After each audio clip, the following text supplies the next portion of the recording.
আসসালামু আলাইকুম। গত ক্লাসে আমরা আদর্শ গ্যাসের গতীয় সমীকরণ নিয়ে বিস্তারিত আলোচনা করছিলাম। আমরা প্রমাণ করছিলাম যে আমাদের আদর্শ গ্যাসের গতীয় সমীকরণ পিভি সমান 1/3 M N C R M S square. এটা আমরা প্রমাণ করছিলাম। এখানে এম হলো একটা অণুর ভর। তাহলে আমি একটু লিখি যে একটা অণুর ভর, একটা অণুর ভর সমান এম। আর আমাদের ওই পাত্রে এন সংখ্যক গ্যাসের অণু ছিল, তাহলে এনটা অণুর ভর হবে M N, M into N. তাহলে এম এন এটাকে আমি কি বলতে পারবো? ওই পাত্রের মোট অণুর ভর, যেটাকে আমরা ডাব্লিউ লিখি। তাহলে ডাব্লিউ কি? ডাব্লিউ সমান এম এন হচ্ছে আমাদের মোট অণুর ভর। আমি এখন এই সমীকরণ আবার চলে যাই। তাহলে বা পিভি সমান 1/3 এম এন এর পরিবর্তে বসাবো W C R M S square, যেখানে ডাব্লিউ হলো আমাদের মোট অণুর ভর। তাহলে বা পি সমান 1/3 ডাব্লিউ, এই ভিটাকে আমি ডাব্লিউ নিচে পাঠা দিই, ডাব্লিউ বাই ভি, এটা হবে C R M S square, এটা বর্গমূলীয় গড় বর্গবেগ। এখন ডাব্লিউ বাই ভিটা কি? ডাব্লিউ হলো ভর, মোট ভর, আর ভি হলো আয়তন। ভরকে আয়তন দিয়ে ভাগ করলে কি পাওয়া যায়? ঘনত্ব। আমরা জানি যে ঘনত্ব সমান ভর বাই আয়তন। তাহলে আমি লিখে দিই যে ঘনত্ব রো সমান ভর বাই আয়তন। তাহলে আমি এখন ওখানে ঘনত্ব বসাবো, বা পি সমান 1/3 C R M S square. তাহলে এটা একটা সূত্র, এটা আমরা মনে রাখবো। এটা বিভিন্ন অঙ্ক করার সময় কাজে লাগবে।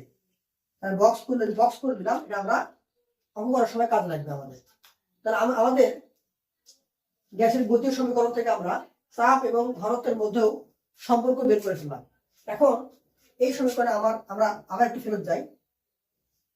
এখানে আমি একটা কাজ করব, পিভি সমান, এখানে আমি একটা কাজ করব, এখানে 2 দিয়ে গুণ দিব, 2 ইন্টু 1/3। যেহেতু 2 দিয়ে গুণ দিলাম, তো আমাদের 2টাকে ভাগ করে দিতে হবে। তাহলে আর এখানে আছে এন, এনটাকে আমি একটু সামনে দেই, এন ইন্টু এখানে হাফ দিলাম, হাফ আর 2 কাটাকাটি যাবে। তাহলে বাকি থাকলো কি? এন বাকি থাকলো, আর সি আর এম এস বাকি থাকলো, C R M S square. তখন আমাদের সমীকরণটা এরকম হবে। এখন আমরা কিন্তু জানি যে গ্যাসের গতিশক্তি বা গতিশক্তি সমীকরণ ই কে সমান হাফ এম ভি স্কোয়ার, আমরা জানি। তাহলে একটু খেয়াল করতো, half M C R M S square, যেটা কিনা গ্যাসের অনুগুলোর বেগ। তাহলে এই অঙ্কটাকে আমি কি বলবো? গতিশক্তি বলতে পারবো। একটা অণুর গতিশক্তি, যেখানে এন দিয়ে গুণ করা আছে, একটা অণুর গতিশক্তি যদি half M C R M S square হয়, তাহলে এন দিয়ে গুণ করলে আমি কি পাবো? এন সংখ্যক অণুর মোট গতিশক্তি। তাহলে যেটা আমাদের এখানে হচ্ছে মোট গতিশক্তি ই কে, কাইনেটিক এনার্জি। তাহলে আমি পরবর্তী লাইনে লিখতে পারবো যে বা পিভি সমান 2/3 2/3, এটা কি আমাদের মোট গতিশক্তি ই কে। ঠিক আছে? এখানে যদি কখনো ভি এর মান 1 হয়, তাহলে ভি সমান 1 হলে আমি বলতে পারবো যে পি সমান 2/3 ই কে। এখান থেকে কি বলা যায়? যে একক আয়তনের কোন গ্যাসের চাপ তার গতিশক্তির 2/3, 3 ভাগের 2 ভাগ। তাহলে এটা অনেক সময় এমসিকিউতে আসা, তোমরা একটু মাথায় রাখবা যে একক আয়তনের কোনো গ্যাসের চাপ তার গতিশক্তির 2/3, এটা মাথায় রাখবা। তাহলে এখন আমরা এই যে সমীকরণ থেকে আমরা বলতে পারবো যে কাইনেটিক এনার্জি ই কে সমান, তখন কি হবে? 3/2 পিভি। তাহলে এটা আমাদের গ্যাসের মোট গতিশক্তি। যেহেতু আমরা পড়ে আসছি যে আমাদের আদর্শ গ্যাসের অণুগুলোর মধ্যে কোনো আকর্ষণ বা বিকর্ষণ কাজ করে না, এখানে কোনো বিভব শক্তি নাই। গ্যাসের গতিশক্তি বলতে গ্যাসের মোট গতিশক্তিটাই গ্যাসের মোট শক্তি বলতে শুধুমাত্র তার গতিশক্তিকেই বোঝায়, ঠিক আছে, কারণ এখানে কোনো বিভব শক্তি নাই। তাহলে এটা আমাদের আদর্শ গ্যাসের মোট গতিশক্তির সমীকরণ। আমরা জানি যে গতিশক্তির একক কি, জুল। এখানে পি আর ভি গুণ করলে কিন্তু আমরা কাজ পাই, যেটা কাজের একক, এটা আমরা জুল পাই। তাহলে পি আর ভি এককটা গুণ করলে আমরা কি পাই, জুল পাই। এখন আমরা আবার জানি যে পিভি সমান এন আর টি। তাহলে যদি বসাই এখানে, তাহলে বা ই কে সমান 3/2 এন আর টি। এটা কিন্তু আমাদের একটা সূত্র। তো এখান থেকে আমরা বলতে পারবো যে বা ই কে যেহেতু 3/2 এন আর একটা নিজস্ব গ্যাসের কনস্ট্যান্ট, তাহলে আমি বলতে পারবো যে 3 ই কে ইজ প্রপোর্শনাল টু টি। অর্থাৎ একটা আদর্শ গ্যাসের মোট গতিশক্তি সমান মোট শক্তি সমান মোট অন্তঃস্থ শক্তি সবই এক। এই শক্তিটা পরম তাপমাত্রার সমানুপাতিক। তাপমাত্রা বাড়লে গ্যাসের মোট গতিশক্তি বা মোট শক্তি বাড়বে, তাপমাত্রা কমলে মোট শক্তি কমবে। তো একটা জিনিস মাথায় রাখবা, একটা আদর্শ গ্যাসের মোট গতিশক্তিটাই মোট শক্তি এবং ওটাই তার অন্তঃস্থ শক্তি, যেটা কিনা তাপমাত্রা সমানুপাতিক। আদর্শ গ্যাসের গতির সমীকরণ প্রমাণ করছি যে পিভি সমান 1/3 M N C R M S square. আবার আমরা আদর্শ গ্যাসের সমীকরণ থেকে জানি যে পিভি সমান এন আর টি, এবং এই এম এন এটাকে আমরা কি বললাম একটু আগে, ওই পাত্রের গ্যাসের মোট অণুর ভর। তাহলে আমি যদি এই পিভি এর জায়গায় এনআরটি বসাই, তাহলে এন আর টি সমান 1/3 ডাব্লিউ, এম এন এর পরিবর্তে ডাব্লিউ বসালাম, সি স্কোয়ার, এটা হবে আর এম এস। তো এখান থেকে আমি যদি বর্গমূলীয় গড় বর্গবেগ সি আর এম এস টা বের করতে চাই, তাহলে বা C R M S square সমান হবে 3 N R T divided by W, বা সি আর এম এস বুকটা পার হয়ে যাবে, তাহলে 3 এন আর টি, এটা হবে N R divided by W. এখানে ডাব্লিউ হচ্ছে এন মোল গ্যাসের ভর, এবং এটা অবশ্যই কেজিতে নিতে হবে, এটা মাথায় রাখবা, এটা অবশ্যই কেজিতে নিতে হবে। তার মানে আমাদের প্রশ্নের মধ্যে যদি মোল সংখ্যা বলা থাকে, তখন আমরা বর্গমূলীয় গড় বর্গবেগ নির্ণয়ের সময় এই সূত্রটা ব্যবহার করবো। আর এটা কোথায় ব্যবহার করবো আমি লিখে দিই, যে মোল সংখ্যা দেওয়া থাকলে, গ্যাসের মোল সংখ্যা দেওয়া থাকলে আমরা এই সূত্রটা ব্যবহার করব, যেখানে এন হলো গ্যাসের মোল সংখ্যা, আর সার্বজনীন গ্যাস ধ্রুবক টি কেলভিন স্কয়ার তাপমাত্রা, আর ডাব্লিউ হলো এন মোল গ্যাসের ভর, যেটা অবশ্যই কেজিতে নিতে হবে। এখন এন সমান 1 হলে ডাব্লিউ কি হবে, ডাব্লিউ হবে 1 মোল গ্যাসের ভর। আর আমরা যেহেতু অণু নিয়ে কাজ করতেছি, তাই 1 মোল গ্যাসের ভরটাকে আমরা কি বলবো, আণবিক ভর। তাই এন সমান 1 হলে আমি ডাব্লিউ হবে কি, ডাব্লিউ হবে আণবিক ভর, এবং আণবিক ভরকে আমরা বড় হাতের এম দিয়ে প্রকাশ করি। তাই ডাব্লিউ সমান লিখবো কি, ডাব্লিউ সমান এম, যেখানে এম কি আণবিক ভর, এবং এটাকে এমটাকে অবশ্যই কেজিতে কনভার্ট করতে হবে।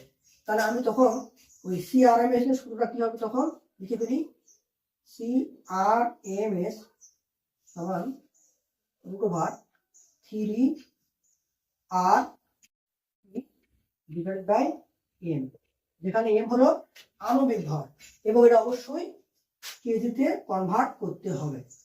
ঠিক আছে, এখন আমরা একটু আগে দেখে আসলাম যে আমাদের ই কে সমান কি ছিল, আমাদের গ্যাসের গতিশক্তি ই কে সমান ছিল 3/2 এন আর টি।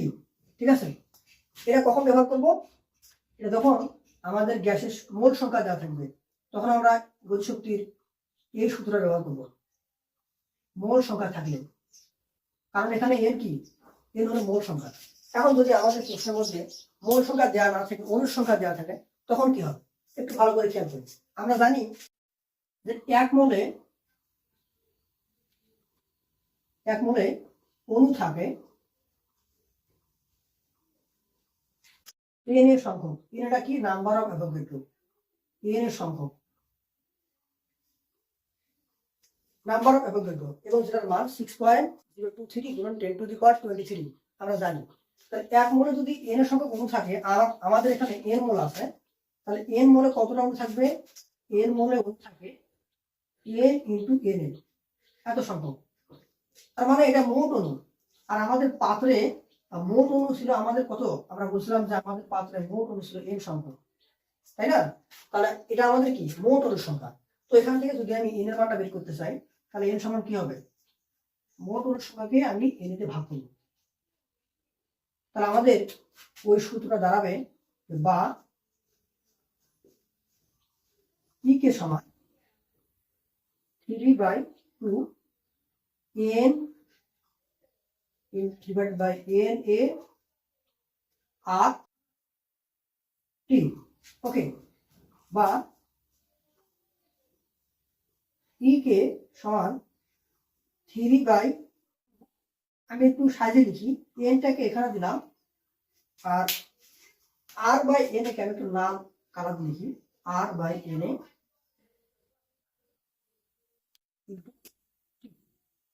এটাই লাল কালার দেখার অর্থ হলো, দেখো এক মোলে অণু থাকে এন এর সংখ্যক, আর এক মোল গ্যাসের জন্য আমাদের সার্বজনীন গ্যাস ধ্রুবকের মান কত? আর। তাহলে আমি কি বলতে পারি না যে এন এর সংখ্যক অণুর জন্য আমাদের আর, একটা অণুর জন্য আমাদের কত হবে? আর বাই এন এ। তাহলে এটাকে আমি কি বলতে পারবো? অনুভূতি গ্যাস ধ্রুবকের মান। এটা কি, অনুভূতি গ্যাস ধ্রুবকের মান, এবং যেটা একটা কনস্ট্যান্ট। আর এইটাকে বলা হয়, এই মানটাকে বলা হয় বোলসম্যান ধ্রুবক। এটাকে বলা হয় বোলসম্যান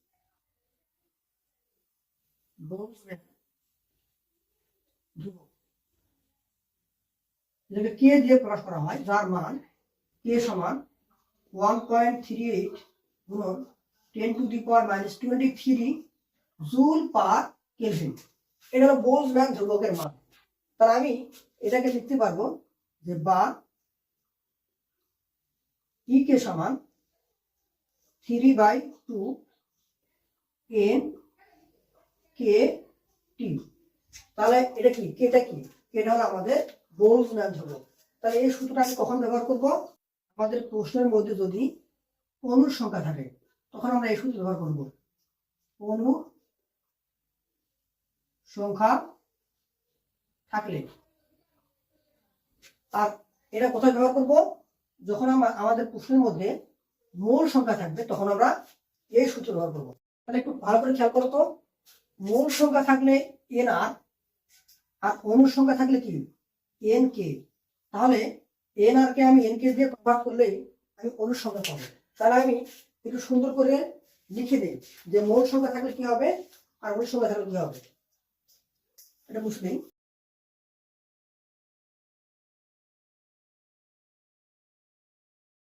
তাহলে মোল সংখ্যা থেকে অণুর সংখ্যা যদি আমি কনভার্ট করতে চাই, অণুর সংখ্যা, তাহলে মোল সংখ্যা হবে এন আর, আর এটা যদি আমি কনভার্ট করে অণুর সংখ্যা বানাই তাহলে হবে এন কে।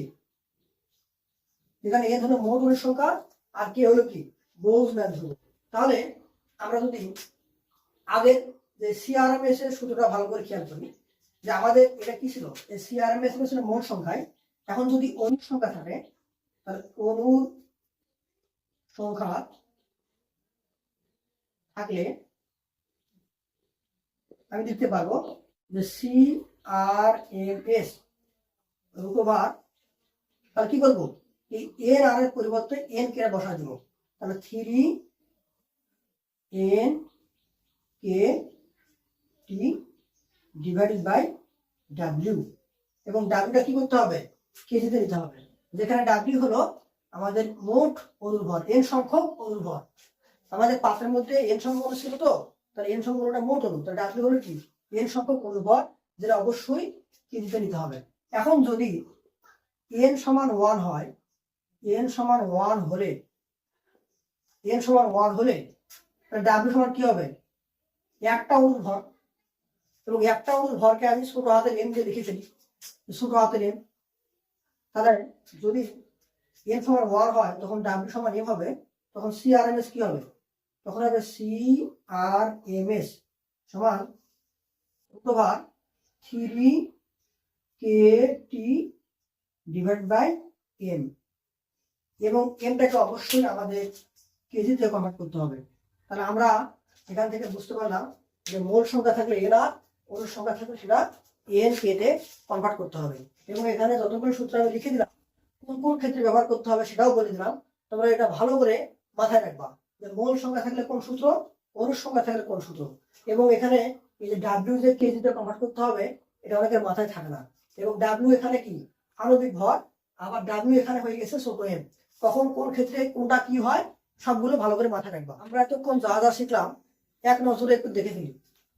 সামারি, আমরা প্রথমে শিখলাম আদর্শ গ্যাসের গতির সমীকরণ পিভি সমান 1/3 M N C R M S square, যেখানে এম এনটা হচ্ছে আমাদের মোট অণুর ভর, যেটাকে আমরা কি বলতে পারি, ডাব্লিউ, ডাব্লিউ সমান এম এন। তাহলে আমি এম এন এর পরিবর্তে লিখলাম 1/3 W C R M S square, এটা শিখলাম। এরপর আমরা এখান থেকে দেখলাম যে চাপ পি সমান 1/3 rho C R M S square, আমরা এটাকে ঘনত্বের মাধ্যমে প্রকাশ করলাম।